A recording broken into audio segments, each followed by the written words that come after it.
Welcome to the first day of the challenge. Today you will be learning the difference between multi-page web applications and single-page web applications which we can develop using Angular.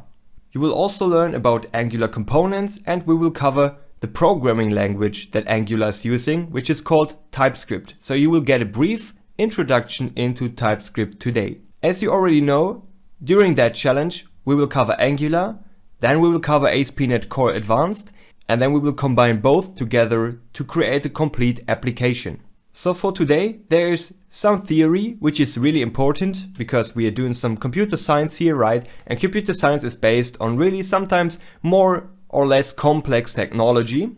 So for example, before we start using real Angular, we should talk about what Angular in detail is and why it is getting used, right? So that you really get some in-depth knowledge. Let's start with discovering multi-page applications, MPA. MPAs are applications that download an entire web page as the user needs to see it. So here on the left side you can see the web server, which is hosting an application, for example. And on the right side you can see the client browser. So as the client browses through a website, he wants to see a specific page. That request gets sent to the web server, and the web server then returns that page, which needs to get downloaded by the user's browser. So whenever a user wants to see a page, he sends a request to the server. The server then puts the data the user needs to a web page and renders it as an HTML, including CSS and JavaScript, to make it interpretable by the browser. Afterwards, the server returns the rendered page to the browser of the client. Now the browser unloads the currently loaded page, so the existing one, and loads the currently new and fresh received one to display to the user. So a simple page navigation in an MPA requires that the user needs to wait for such a cycle to get finished. And that happens whenever the user clicks on a single link. While this can be useful for websites with a relatively small number of web pages, it's not always good to make users wait for a postback with each click, especially when the application requires a lot of user interactions. So you might know that from other applications around the web. You click on something, you have to wait, and afterwards you make another click directly. For example, you want to edit something or you want to add something, and it just takes some seconds, right? And that sums up to a minute or 2 minutes, and you haven't really done much, but just waiting every time like 5 or 10 seconds is absolutely annoying if you really want to perform some actions.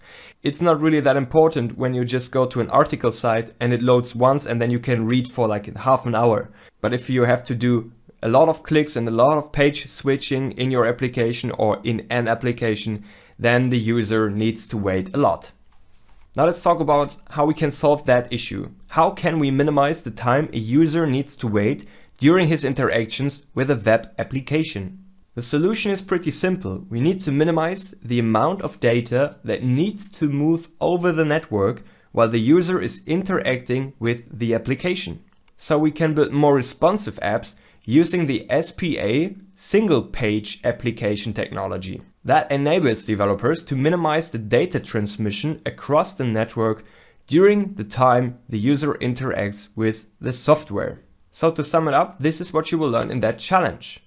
You will learn how to create a single page application using Angular, how to develop and connect a RESTful API using ASP.NET Core Web API, and you will also learn how to make use of Entity Framework Core to store and access data, and some best practices by using the clean architecture software design pattern.